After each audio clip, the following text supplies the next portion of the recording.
இன்னைக்கு இந்த வீடியோவில் எதை பற்றி பார்க்க போகிறோம் அப்படின்னா ஸ்மார்ட் மணி கான்செப்டை பெரும்பாலும் ஃபாரெக்ஸ் ட்ரேடிங்கில் தான் யூஸ் பண்ணி பார்த்துருப்பீங்க. அதாவது நீங்கள் இதுக்கு முன்னாடி வேறு யூடியூப் சேனலில் நீங்கள் பார்த்துருந்தாலும் சரி, இல்லை கூகுளில் போய் சர்ச் பண்ணியிருந்தாலும் சரி, இந்த ஸ்மார்ட் மணி கான்செப்ட் அப்படிங்கிறது வந்து எதை நிறைய எக்ஸாம்பிள் கொடுத்துருப்பாங்க அப்படின்னு பார்த்தீங்கன்னா ஃபாரெக்ஸ் ட்ரேடிங்கில் தான் அதிகமான எக்ஸாம்பிள் கொடுத்துருப்பாங்க. ஸோ அதில் யூஸ் பண்ணுற மாதிரி தான் அதிகமாக காமிச்சிருப்பாங்க. இதுக்கு வந்து ஒரு சிலர் வந்து சொல்லலாம், ஏன்னா ஃபாரெக்ஸ் ட்ரேடிங் தான் இன்டர்நேஷ்னல் லெவலில் வந்து ட்ரேட் ஆகிட்டு இருக்கு அப்படிங்கிறதுனால அதை எல்லாரும் யூஸ் பண்ணுறாங்க அப்படின்னு கூட சொல்லலாம். ஆனால் இந்த ஸ்மார்ட் மணி கான்செப்ட் அப்படிங்கிறது வந்து நம்ம இந்தியன் மார்க்கெட்டுக்கு வந்து ஒர்க் ஆகுமா, அதுலேயும் குறிப்பாக ஆப்ஷன்ஸில் வந்து ஒர்க் ஆகுமா? ஆப்ஷன்ஸில் கூட ஓகே, அதாவது இந்தியன் மார்க்கெட்டில் ஒர்க் ஆகலாம், ஆப்ஷன்ஸ்லேயும் ஒர்க் ஆகலாம். பர்டிகுலராக நம்ம ஆப்ஷன் பையருக்கு வந்து இது வந்து சூட்டபிளாக இருக்குமா அப்படிங்கிறது தான் இந்த வீடியோவில் நம்ம பார்க்க போகிறோம். நீங்கள் பார்த்துக்கிட்டு இருக்கிறது தி மார்க்கெட் ப்ரெடிக்டார். நான் உங்கள் புவனேஸ்வரன்.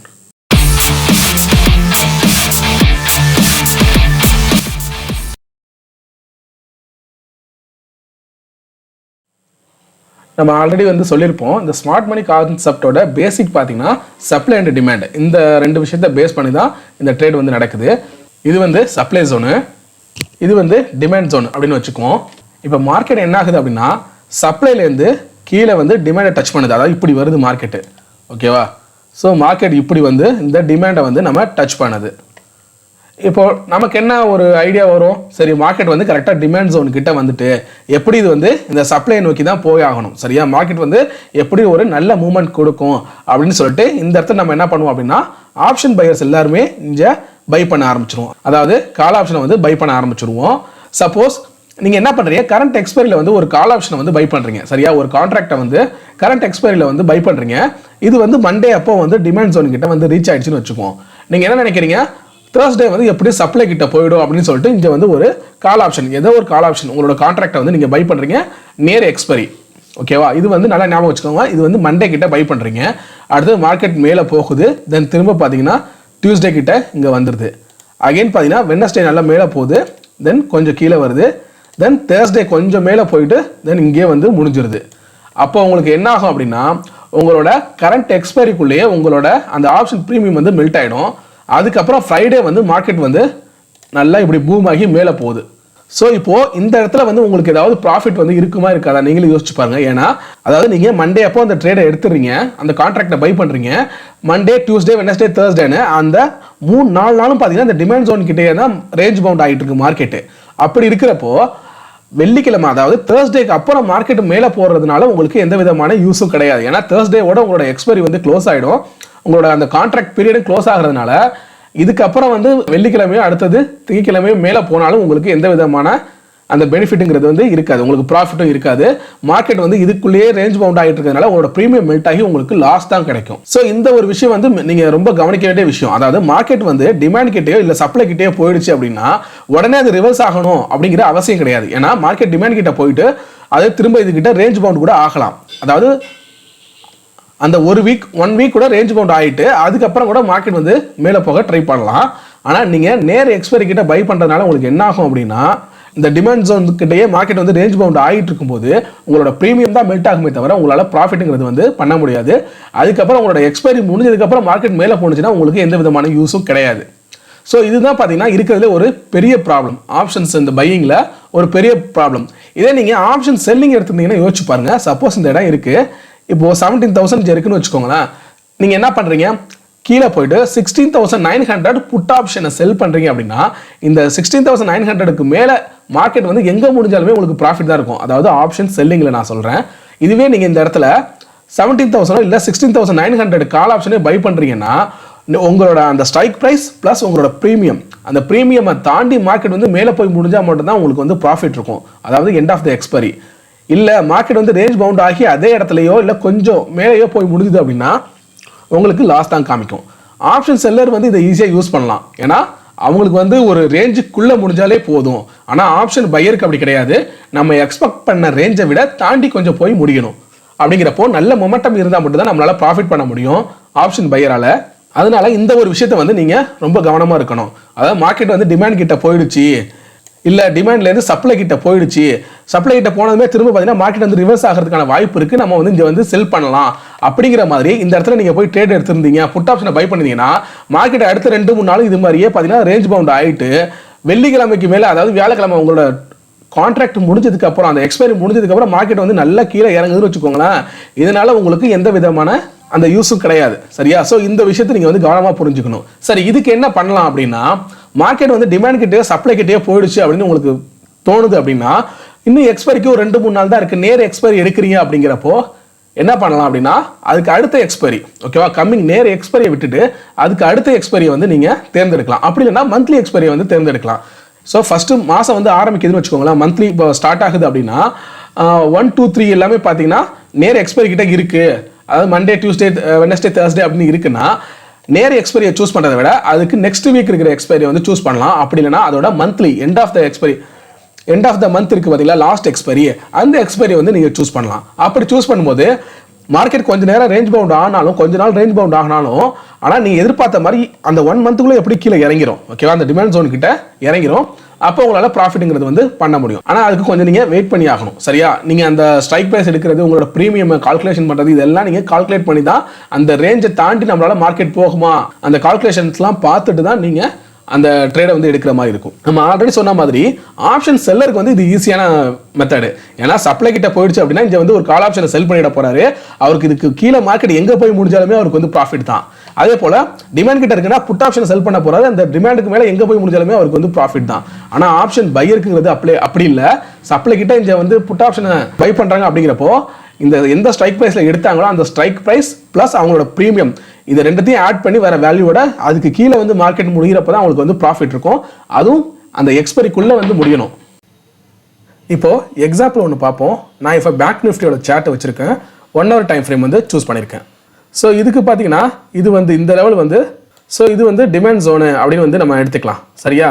ஸோ இந்த லெவல் நல்லா இந்த மார்க் பண்ணியிருக்கேன் இல்லையா, இந்த லெவல் வந்து டிமாண்ட் ஜோனு, தெரியுதா? ஸோ இப்போ டிமாண்ட் ஜோனாக இருக்குது. கரெக்டாக பாருங்கள், மார்க்கெட் வந்து இந்த இடத்துக்கிட்ட சப்போஸ் மார்க்கெட் வந்து நல்லா கீழே வருது, ஃப்ரைடே அன்னைக்கு மார்க்கெட் கீழே வந்துட்டு நம்ம என்ன பண்ணுறோம் அப்படின்னா ஃப்ரைடே அப்போது இங்கே சரியா மார்க்கெட் கரெக்டாக இந்த இடத்த தொடுது, ரீச் பண்ணுது. இந்த இடத்துல கீழே டைமிங் தெரியுது பாருங்கள், ஃப்ரைடே அப்போது 2:15 ஓகேவா, 2:15 மார்க்கெட் கரெக்டாக இந்த டிமாண்ட் ஜோனுக்கிட்ட வருது. நம்ம என்ன திங்க் பண்ணுறோம், இப்போ கம்மிங் எக்ஸ்பைரியில் எப்படி திரும்ப டிமாண்ட்லேருந்து சப்ளை ஜோனுக்கு, அதாவது மார்க்கெட் இங்கேருந்து இந்த லெவலுக்கு, சரியா, ஸோ இங்கேருந்து இப்படி போயிட்டு எப்படி இங்கே வந்து முடியும் அப்படின்னு நம்ம வந்து ஒரு ஐடென்டிஃபை பண்ணுறோம். ஓகேவா, நம்ம வந்து ஒரு அசம்ஷன் பண்ணுறோம், இந்த அளவுக்கு இந்த இடத்து வரைக்கும் மார்க்கெட் வரும், இந்த சப்ளை ஜோன் வரைக்கும் மார்க்கெட் வரதுக்கான வாய்ப்பு இருக்குது அப்படின்னு நம்ம வந்து ஒரு ஐடியா பண்ணுறோன்னு வச்சுக்கோங்க. இப்போது ஃப்ரைடே அன்னைக்கு நம்ம எடுத்திருக்கோம் கம்மிங் எக்ஸ்பைரி, கரெக்டாக ஃப்ரைடே, ஏன்னா இந்த மார்க்கெட் வந்து கரெக்டாக அந்த டிமாண்ட் ஜோன் கிட்ட ரீச் ஆகுறப்ப கரெக்டாக இங்கே வந்து நம்ம ஐடென்டிஃபை பண்ணுறோம், கரெக்டாக அந்த டிமாண்ட் கிட்டே வந்து மார்க்கெட் முடியுது, அதாவது மார்க்கெட் வந்து ரீச் ஆகுது அப்படின்னு ஐடென்டிஃபை பண்ணுறோம். இங்கே வந்து ஒரு கால் ஆப்ஷனை பை பண்ணுறோம். சரியா?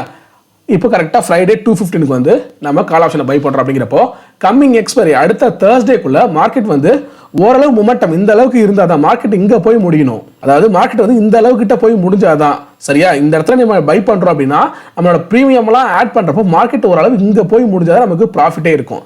ஸோ என்ன ஆகுது அப்படின்னா ஃப்ரைடேலேருந்து தென் இங்கே போகுது, மண்டே வந்து இந்த இடத்துல ஸ்டார்ட் ஆகுது, மேலே போகிற மார்க்கெட் திரும்ப வந்து பார்த்தீங்கன்னா அந்த டிமாண்ட் ஜோன் கிட்டே திரும்ப வருது. ஓகேவா, அகைன் பாருங்க மார்க்கெட் வந்து மேலே போகுது, திரும்ப இங்கே வந்து கன்சல்டேஷன் தான் நடந்துகிட்டு இருக்கு. ஸோ ஃப்ரைடே நம்ம எடுத்ததுக்கு அப்புறம் மண்டே பாருங்க மார்க்கெட் வந்து மேலே போகுது, தென் அப்படியே கீழே இறங்கி இங்கே கன்சல்டேட் ஆகுது. அதுக்கப்புறம் இந்த டியூஸ்டே பாருங்க மார்க்கெட் வந்து சரியான ஒரு ஃபாலு, சரியா, நல்லா ஃபால் ஆகி மார்க்கெட் திரும்ப கீழே வந்து அதே இடத்துக்கிட்ட முடியுது. தென் வெட்னஸ்டே ஸ்டார்ட் ஆகுது, திரும்ப இங்கே வந்து ஒரு சப்போர்ட் எடுத்துட்டு மேலே போய் கன்சல்டேட் ஆகிட்டே இருக்கு. அகைன் பார்த்தீங்கன்னா தேர்ஸ்டே கரெக்டாக இங்கேயே வந்து முடிஞ்சிருது. சரியா, இந்த இடத்துல மார்க்கெட் பாருங்க கரெக்டாக இங்கேயே போய் முடிஞ்சிருச்சு. ஸோ நம்ம எங்கே ட்ரேட் எடுத்தோம், இந்த இடத்துல ட்ரேட் எடுத்துருக்கோம், இல்லை இங்கே ட்ரேட் எடுத்துருக்கோம்னு வச்சுக்கோங்க, கரெக்டாக போய் இங்கேயே முடிஞ்சிச்சு. ஸோ ஈக்குவலாகவே முடிஞ்சிருச்சு. சரியா, ஸோ இந்த மாதிரி முடிகிறப்போ நமக்கு லாஸ் தான் வரும். ஆக்சுவலாக நம்ம எதிர்பார்த்த மாதிரி மார்க்கெட் வந்து டிமாண்ட் ஜோன் கிட்ட வந்துருச்சு, இனிமேல் மேலே போக போகுது நம்ம நினைக்கிறோம். ஆனால் கம்மிங் நேர் எக்ஸ்பைரி எடுத்தீங்க அப்படின்னா மார்க்கெட் இதுகிட்டே வந்து முடிஞ்சிருச்சு.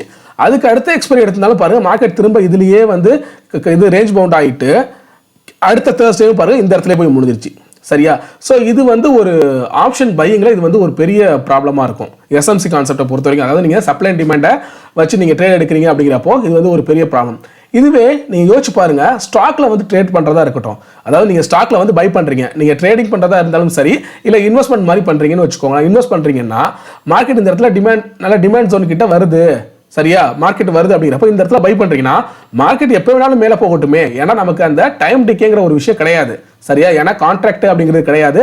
பர்டிகுலர் டைமுக்குள்ள நமக்கு இந்த லெவல் ரீச் ஆகணும் அப்படிங்கிற எந்த ஒரு கட்டாயமும் கிடையாது. சரியா, எந்த ஒரு கண்டிஷன்ஸும் கிடையாது. மார்க்கெட் எப்போ வேணாலும் மேலே போகட்டும் அப்படின்னு சொல்லிட்டு நம்ம வெயிட் பண்ணலாம். எப்போ இந்த டிமாண்ட் ஜோனை பிரேக் பண்ணி க்ளோசிங் வைக்குதோ அப்போ மட்டும் மார்க்கெட்டை க்ளோஸ் பண்ண போகிறோம். மற்றபடி நம்ம வந்து எவ்வளோ நேரம் ஹோல்டு பண்ணியிருந்தாலும் நமக்கு எந்த விதமான லாஸும் வர போகிறதில்ல. அதாவது நம்ம ஸ்டாக்ல வந்து இன்வெஸ்ட் பண்ணுற மாதிரி இருந்துச்சு, இல்லை ஈக்விட்டியில் ட்ரேட் பண்ணுற மாதிரி இருந்துச்சு, நார்மல் ட்ரேடிங்கில் சொல்கிறேன். இதுவே நீங்கள் ஆப்ஷன்ஸ் அப்படின்னு போயிட்டீங்கன்னா உங்களுக்கு இந்த டைம் டிகேங்கிற ப்ராப்ளம் இருக்கும். மார்க்கெட் ரேஞ்ச் பவுண்ட் ஆகும்போது உங்களோட ப்ரீமியங்கிறது வந்து மெல்ட் ஆகிட்டு இருக்கும். பாருங்கள், ஃபர்ஸ்ட் தேர்ஸ்டேவும் மார்க்கெட் வந்து ரேஞ்ச் பவுண்ட்லேயே முடிஞ்சிருச்சு. சரியா, ஃபர்ஸ்ட் தேர்ஸ்டேவும் ரேஞ்ச் பவுண்ட்லேயே முடிஞ்சு நமக்கு இங்கே லாஸ் வந்துருச்சு. அதுக்கு அடுத்த தேர்ஸ்டேவும் ஓகேவா, இங்கே பாருங்கள், இது வந்து அதுக்கு அடுத்த தேர்ஸ்டே கீழே வந்து அந்த பிளாக் கலர் அந்த ரெக்டாங்கிளில் தெரியுது இல்லையா நமக்கு டேட்டு, அதுக்கு அடுத்த தேர்ஸ்டேவும் பார்த்தீங்கன்னா இங்கேயே மார்க்கெட் முடிஞ்சிருச்சு. ஸோ உங்கள் ப்ரீமியம் ஃபுல்லாக மெல்ட் ஆயிருக்கும். இப்போது இதே நீங்கள் மந்த்லி எக்ஸ்பைரி மாதிரி நீங்கள் எடுத்துருந்தீங்க அப்படின்னா இந்த இடத்துல அதுவும் உங்களுக்கு வந்து ப்ராப்ளம் தான் கொடுத்துருக்கும். பாருங்கள், மார்க்கெட் திரும்ப நல்லா மேலே ஏறி அகைன் வந்து ஒரு நல்ல ஃபால். சரியா, மார்க்கெட் வந்து திரும்ப இந்த எக்ஸ்பைரிக்கு அப்புறம் திரும்ப வந்து மார்க்கெட் மேலே லைட்டாக ஏறி இருக்கும். அகைன் பார்த்தீங்கன்னா நல்ல ஒரு ஃபால் ஆயிருக்கும். சரியா, மார்க்கெட் வந்து ஒரு நல்ல ஃபாலு.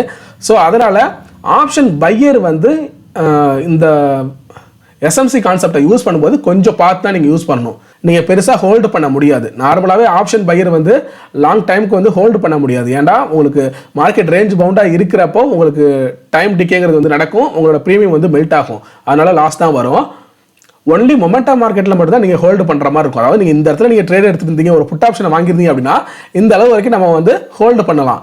ஆனால் மார்க்கெட் வந்து இப்போ ரேஞ்ச் பவுண்டா இருக்க போகுதா, இல்லை நல்ல மொமெண்டம் கொடுக்க போகுதா, எய்தர் அப் சைடோ இல்லை டவுன் சைடோ மொமெண்டம் கொடுக்க போகுதாங்கிறது வந்து நமக்கு சரியா தெரியாது.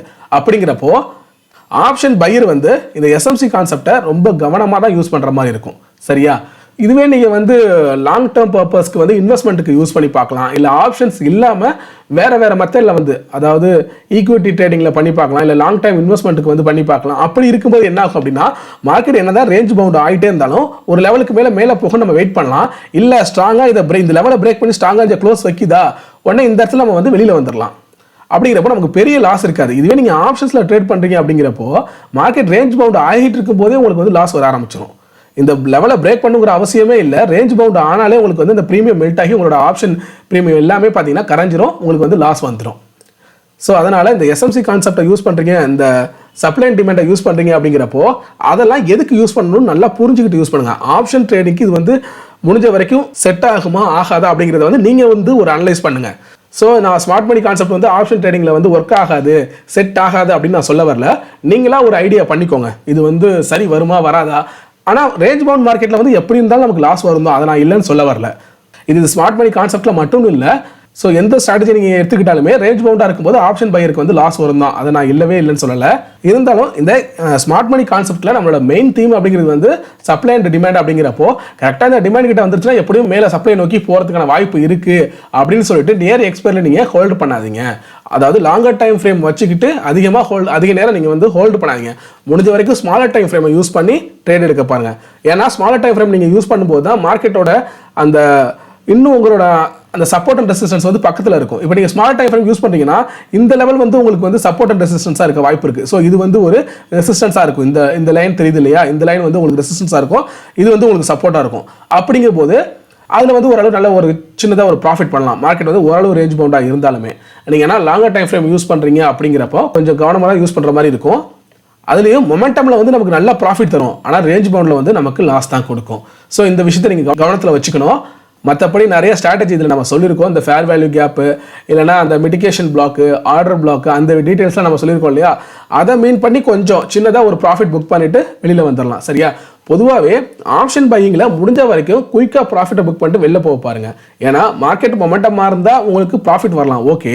இன்கேஸ் மார்க்கெட் வந்து ரேஞ்ச் பவுண்டாக இருந்துச்சு அப்படின்னா உங்களுக்கு லாஸ் தான் வரும். அதனால் ஃபஸ்ட்டு ஆப்ஷன்ஸில் எப்படி ட்ரேட் பண்ணுங்கிற ஒரு அந்த ஐடியாவை புரிஞ்சுக்கோங்க, உங்களோட ட்ரேடிங் செட்டப் என்னங்கிறத தெரிஞ்சுக்கோங்க. அதுக்கு அடுத்ததாக ஸ்மார்ட் மணி கான்செப்டை வந்து இதில் எப்படி நம்ம அப்ளை பண்ணலாம் அப்படிங்கிறதையும் நீங்கள் ரொம்ப கவனமாக தெரிஞ்சுக்கணும்.